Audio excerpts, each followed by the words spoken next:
Ako po ay inimbitahan ng bagong ambassador ng China doon po sa kanilang embassy na parang residente rin dito sa Makati. Ako naman po ay nagpaunlak sapagkat ipinadala po nila yung invitation sa akin. Isa po sa napag-usapan namin, Mr. President, ay kung paano po natin talaga magawa ng paraan na mawala po yung pag-iiringan, pag-aawayan at sana ay ma-stabilize po natin, ma-de-escalate po yung nangyayari po sa ngayon sa pagitan ng ating dalawang bansa. Ang sabi ko po sa kanya, Mr. President, ganun din po ang pakay ng aming bansa. Sino naman kako ang papayag naman na sa araw-araw kako na ginawa ng Diyos sa atin ay puro na lang kaguluhan ang nakikita. Hindi magiging pabor sa atin at sa ating mamamayan. Ang sabi po niya sa akin, Mr. President, na ito po ay gusto ko rin ibahagi sa ating Honorable Risa Ontiveros, Senator Ontiveros, ay yung kanilang kagustuhan talaga maisantabi natin, yung dispute ngayon. Ang sabi ko sa kanya, bakit kasi nakikita natin yung mga barko ninyo, kung minsan binubomba ninyo ng tubig yung mga ilang mangingisda namin o kaya yung nagre-resupply ng aming provision sa Ayungin Shoal. Hindi ba natin may iwasan yun? Sabi kong gano'n sa kanya. Alam mo, sabi niya, Mr. President, nung panahon ng dating Pangulo, ginawa na natin yun. We have a relative peace nung panahon na yun. Ang problema sa ngayon ay, maski ikaw, makikita mo naman, binanggit niya po yung nangyari sa ginawa yata ng spokesman o spokesperson ng Coast Guard. At ng Task Force West Philippine Sea. So yun po, na Mabuting Ginoo. sana naman ay pakaiwasan din natin yung gano'n sapagkat kung negative naman yung nakikita rin namin, hindi na naman po pwedeng hindi naman kami sumagot sapagkat ang ginawa naman nila ay they depicted our president in a very negative manner. Tatlong cartoons yun na siyempre Pangulo namin yun, hindi naman pwedeng hindi namin sansalain o sabihin man lang sa inyong pamahalaan, wag naman ganito. Siguro, ang itatanong ko po sa inyo, Your Honor, si Ginoong Tariela po ba ang ating opisyal na tagapagsalita kung pag-uusapan ay ang relasyon ng ating bansa sa ibang mga bansa, particular na yung China? Salamat, Mr. President, at sa Mabuting Ginoo mula sa Pampanga at Tarlac. Sa pagkakaalam ko po, Mr. President, si Commodore Tariela ay spokesperson ng Task Force West Philippine Sea na binuo po batay sa polisiya ng buong gobyerno natin ng whole of government approach sa ganitong kahalagang usapin ng foreign policy. At dala po niya yung updated na dokumentasyon ng ating mga kung may positibo at unfortunately mas maraming negatibong mga engagements ng gobyerno ng China sa ating karagatan, lalo na yung paghaharas po sa mga barko at mga ibang vessels ng Philippine Navy at Philippine Coast Guard, yung pagkait po sa ating mga mangingisda ng access sa kanilang kabuhayan sa traditional na fishing grounds natin, yung pag-i-interest din po nila sa ating mga gas and oil reserves sa ilalim ng ating karagatan. At sa lahat po, so far, nang nasaksihan ko pong mga pananalita ni Commodore Tariela, batid ko po ang kanilang paguyod talaga sa pambansang interes ng ating bansa. Partikular dun sa incident na tinanong ng good gentleman mula sa Pampanga at Tarlac, nagsasalita si Commodore Tariela sa isang forum sa isa sa mga kolehiyo sa ating mga pamantasan at ipinakita niya kung paano kumikilos ang gobyerno ng China led by the Chinese Communist Party at kanilang kasalukuyang presidente. Kung pagpapakita lamang po ng visuals para gawing mas dramatic o graphic para sa mga estudyante, aba po, matagal na pong nanguna ang gobyerno ng China sa ating bansa at sa ating gobyerno, pati po sa iba't ibang mga opisyal ng ating gobyerno. For at least 1 decade, Mr. President, ang mga opisyal na pahayagan ng gobyerno ng China ay nagpapakita ng mga visuals din, and overwhelmingly derogatory po ang kanilang mga ipinapakita. Nilalarawan ang presidente ng Pilipinas bilang isang megaphone lamang ng ibang bansa, dinodrawing na parang marionettes lang ang ating bansa at ating mga Navy at Coast Guard vessels ng interes ng iba pang dayuhang bansa. Wala pong ipinapakitang respeto at tahasang pambabastos sa ating gobyerno. So, dun sa idinaing ni Ambassador sa good gentleman mula sa Pampanga at Tarlac, di hamak na mas maraming dapat iwasto sa kanilang pakikitungo sa atin, hindi lamang sa karagatan, dun sa maraming insidenteng nabanggit na, kundi pati sa paglalarawan, literally and figuratively, sa ating gobyerno at ating bansa kapag nagsusumikap tayong magtahak ng isang independent at interdependent foreign policy, Mr. President. Salamat po sa inyong kasagutan, Mr. President. Alam ko po na si Jay Tariela ay siyang tagapanguna ng Transparency Initiative sa ilalim po ng National Security Council ng ating bansa. Ang Transparency Initiative po, Mr. President, ay yung tinatawag na assertive transparency or measured transparency. Ano po ba ang pagkakaintindi ninyo sa assertive transparency or measured transparency, Mr. President? Sa pagkaintindi ko po, Mr. President, ang assertive transparency ay ibig sabihin, isa sa publiko, lahat ng mga importanteng engagement sa pagitan ng ating bansa at iba pang mga bansa, lalo na sa loob ng ating teritoryo. At particular dito, sa ating dynamic sa gobyerno ng China, ibig sabihin ay hindi magiging mahiyain ang ating gobyerno upang sabihin kapag nga may ganyang mga insidente tulad ng nagbunga ng pagkaputol ng daliri ng isang uniformed personnel natin, yung pansamantalang pagbulag at pagdinig sa ating mga personnel dahil gumagamit ng high-frequency radar o mga laser lights, at pati po yung gaya ng nabanggit na rin ng good gentleman mula sa Tarlac at Pampanga, yung pagkait na makaresupply tayo ng maayos sa ating mga personnel sa mga lugar sa loob ng ating karagatan at teritoryo. Na hindi tayo o hindi ang gobyerno magiging mahiyain sabihin ito sa ating publiko at pati sa regional at international community bilang mga bagay na lubos na ikinababahala at nais iwasto ng ating gobyerno, whether ang lehislatura o ang executive, Mr. President. Ang inyo pong binanggit, Mr. President, ay napapaloob dun sa definition ng assertive transparency.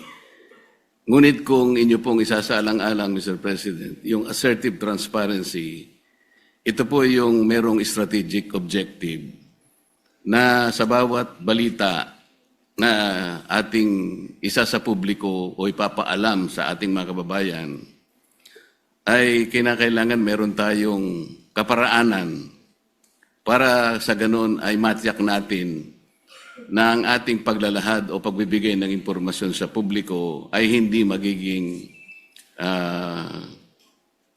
cause ng panic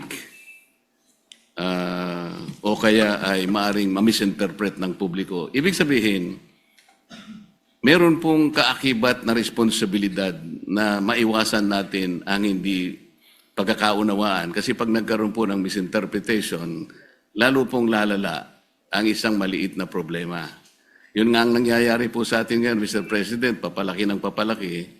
Siguro kung pakakaiwasan pa natin yung mga bagay-bagay, lalong-lalo na sa pagsasalita ni spokesperson Tariela, imbes na po siguro papaliit ang ating problema, baka lalong lumalaki. May kasabihan po kasi tayo, Mr. President, na ang pagkakamali ay hindi may tutuwid ng isa pang pagkakamali. Maaring sabihin natin, may mali ang China. Ngunit, kung halimbawa sa kanyang paghahayag ng mga bagay-bagay na maaring malaman ng publiko tungkol sa mga inaakala nating pagkakamali o ginagawa nilang mali sa West Philippine Sea. Siguro yun ay paalam natin sa paraan na hindi tayo makakagawa siguro ng lalo pang mas malaking pagkakamali na katulad po ng ginawa niya. Kailangan po bang gumamit pa siya ng mga cartoon caricatures para ipakita niya ang Pangulo ng China sa isang negative at isang nakakahiyang mga pamamaraan.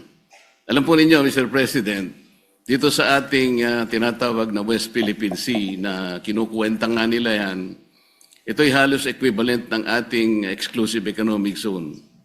Mas marami pa pong features ang Vietnam na okupado kaysa sa China. Meron din pong features na nasa loob ng ating West Philippine Sea na ngayon ay sinakop o occupied ng Malaysia. Tinanong nga ako ng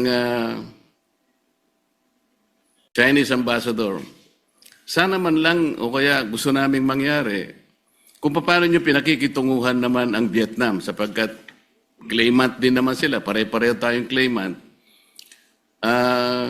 Sana hindi naman yung paraan na parang kami masyado naman kaming kontrabida. Yung Malaysia, nandun din naman.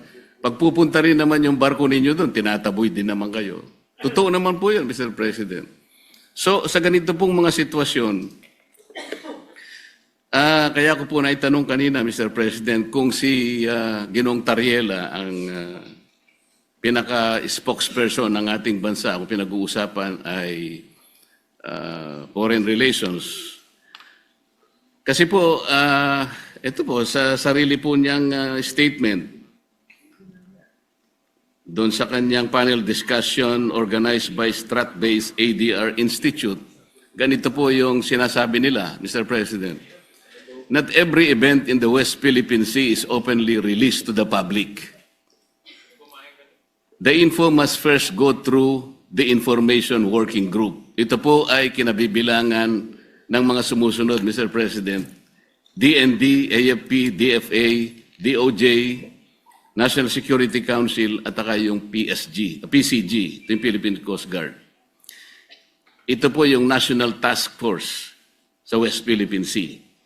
Kapag ka po yung IWG, ito po yung, ay na-process na po yung information at nagkaroon ng desisyon na i-release, tsaka lamang po i-release. Ibig sabihin po nito, talagang pinakaiingatan din natin na kahit pa paano ay makagawa tayo ng diplomatic kings or whatever. Ganun po dapat sana ang magpakaingat sana sila. Lalong-lalo na nga po ay meron na nga tayong problema.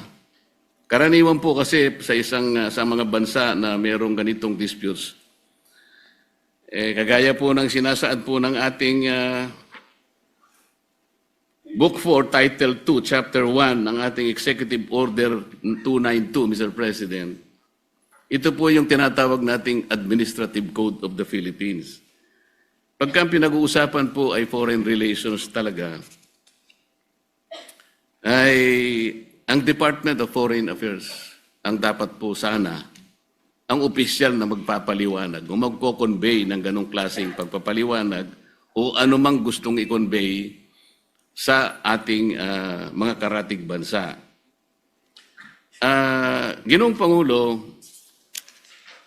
masasabi po ba natin na si Ginoong Tariela ay nakikipag-coordinate sa bawat salitang bibitawan niya sa publiko, lalong-lalo na yung sinasabi niya na kailangan informahan ng public. Kiniklear po niya kaya ito sa Department of Foreign Affairs, gayong ito ang official organ ng ating pamahalaan.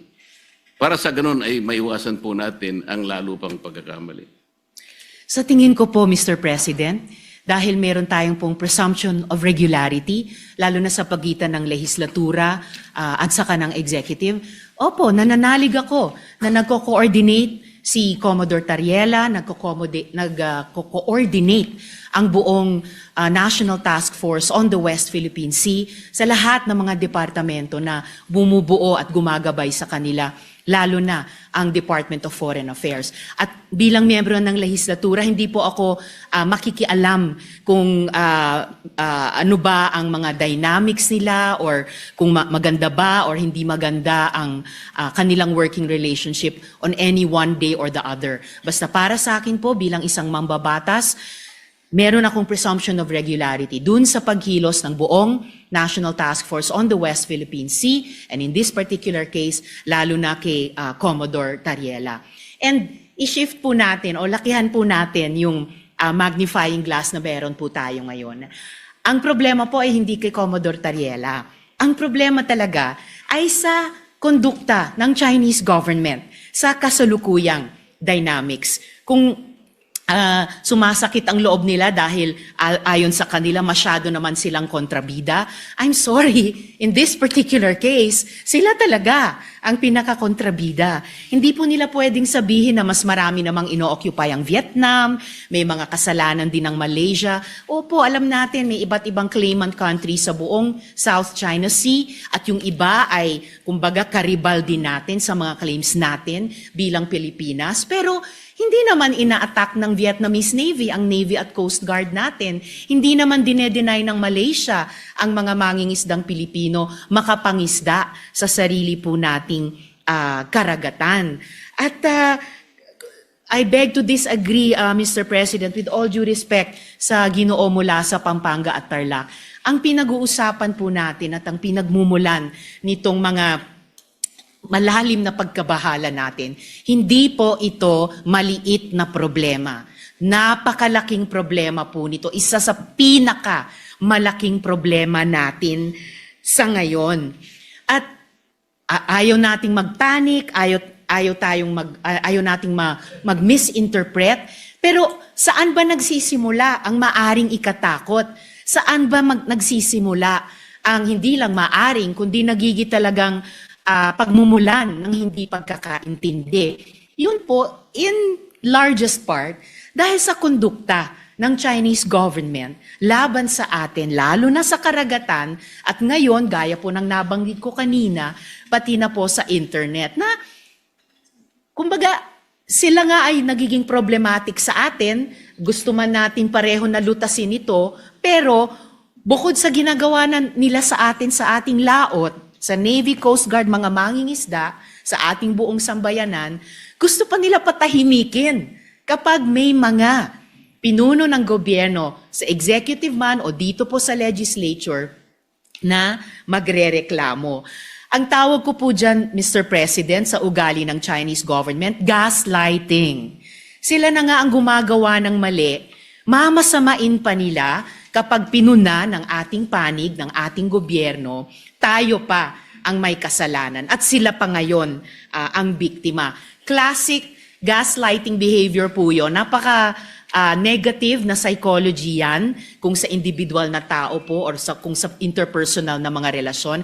And dapat huwag gagawin yan, huwag gagamitin yung ganyang cheap tactic nila, lalo na po sa foreign relations. Lalo na kung totoong gusto nilang lutasin natin ng maayos ang hindi maliit, kundi napakalaking problema nito, Mr. President. Mr. President, sa tanong ko po kanina kung ikinukonsulta ni Ginoong Tariela sa DFA ang kanyang mga ginagawa at pagpapahayag sa publiko, at ang sinagot po ay siguro naman po, maaari sapagkat yung pong presumption of regularity. Alam po ninyo, nakausap ko ang Secretary of the Department of Foreign Affairs. Hindi po siya nakikipagkonsulta. Sa totoo lang, sa tansya ko po, nung nag-uusap kami, ayaw din po ng DFA yung ginagawa ni Ginoong Tariela. Nahihirapan nga po sila. Yun ang pagkakasabi sa akin. Dahil imbes na makatulong sa kanilang gawain at sa kanilang responsibilidad na panatilihin natin yung gawin ba nating kahit na medyo mahirap. Ang sabi ko nga sa Chinese Ambassador, Mr. President, alam kong mahirap ang kalagayan natin. Pero kung papayag ka na, ikaw baka ako naniniwala na pwede tayo magsimula na ang lahat ng isipin natin, lahat ng gawin natin ay mga bagay na pwede natin pagkaintindihan. Pwede tayong magkasundo. Doon tayo mauna. Iyon ba naniniwala ka? Naniniwala po sila, Mr. President. Kapag nagsimula tayo sa mga bagay na pwede natin pagkasunduan, halimbawa, sabi ko, yun na lamang ka akong mga isda. Alam ko, ako, ang isda. Walang may-ari niyan. Common yan eh. Yan pwede natin pag-umpisahan sa pamagitan ng traditional fishing rights. Sapagkat yung prinsipyo niyan, sabi kong ganyan, although it is covered by international law, hindi ka ako pinag-uusapan dyan ng teritoryo. Kasi kapag ka ang pag-uusapan, napunta na sa teritoryo, problematic na eh. Pero pag-usapan muna natin ang mga isda. Sabi ko sa kanya, Sir President, nagawa ninyo sa Vietnam, nagkaroon kayo ng gulo dyan. Pero bakit nyo nagawa? Nagkaroon kayo ng agreement na partisyon nyo ang isang sukat ng karagatan doon sa Tonkin Gulf sa Vietnam. Nakagawa rin kayo ng ganyang klaseng pag-uusap at kontrata sa pagitan ng inyong bansa at ng Vietnam. Tungkol sa isda rin. At kahit maigting ang labanan ninyo sa pagitan ng, ng Japan at ang bansa ninyo, nagawa nyo rin sa Japan. Ibig ko sabihin, meron tatlong pangyayari dito sa panig ng ating mundo na nagawa nating ayusin kahit isda lang ang pinag-umpisahan natin. Hindi ba natin pwedeng gawin dito sa ating bansa? Sabi niya, pwede. Kaya lang, pakaiwasan naman natin itong ganito kasi, sabi niya. Kami naman nakahanda naman kami. At alam ko, Mr. President, nabasa ko sa dyaryo kaninang umaga, 17 yata sa ating mga fishermen ang kanilang sinalba. Mga bagay na pwede naman nating pasalamatan din sila. Kasi po kung ako po, ayoko din ang ginagawa nila. At sinabi ko rin naman sa kanya ng harapan. Bilang Pilipino, sabi ko, masakit naman ka kung makita ko yung aming mga mangisda na talagang kinakanyon yun ng tubig. Naintindihan naman namin yun, sabi niya. Kaya ang gusto namin, makagawa tayo ng mapagumpisahan natin. Ngayon, kung halimbawa si Commodore Tariela, habang nag-uusap tayo, nagpapakita ng ganitong mga memes at saka yung mga caricatures na negatibo, Mr. President, hindi po nakakatulong eh. So ano po ba yung ating moving forward? Wala na ba tayong gagawin kundi puro patutsadahan na lang? Hindi po makakabuti sa pagitan ng dalawang bansa natin. Kaya lang naman po ako tumayo para imungkahi ang ilang bagay-bagay sana na makakatulong. Maaring mahirap po sa umpisa. Ang imumungkahi ko nga po sana, Mr. President, kung meron po tayong panahon sa ating mga committee hearings, imbitahan po natin ang Coast Guard, ang Department of Foreign Affairs, at kung sino po ang may kinalaman dito sa West Philippine Sea, o kung tawagin po natin ay Exclusive Economic Zone, sa pagitan ng napaloob po sa South China Sea.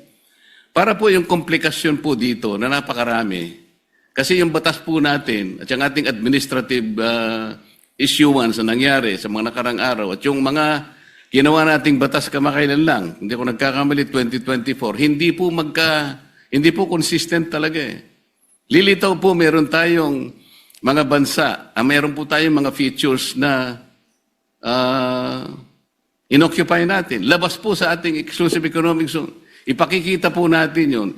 Kasi kung wala tayong masusing pag-aaral, nababanggit ko nga po kung minsan, Mr. President, hanggang ngayon, wala po talagang malinaw na coordinates kung ano ba talaga ang pinaka-area ng ating West Philippine Sea o Exclusive Economic Zone. Siguro magsimula po tayo doon kasi yung iba, misinformation na po yung lumalabas eh. Napaka-komplikado po nito kung pag-uusapan po natin yung mga features na yan at kung ang magiging centerpiece po ng ating foreign policy, ipag-awayin na lang natin ang mga bato sa South China Sea. Palagay ko po, nalilihis po tayo. May malaki po sigurong mga dapat pag-usapan at napakalaki ng China, napakamayaman ng ekonomiya ng bansa na pwede po natin sigurong maging siguro kakampi sa mga darating pong mga panahon kung maisasantabi po natin ang mga sigalot na namamayani sa ating bansa.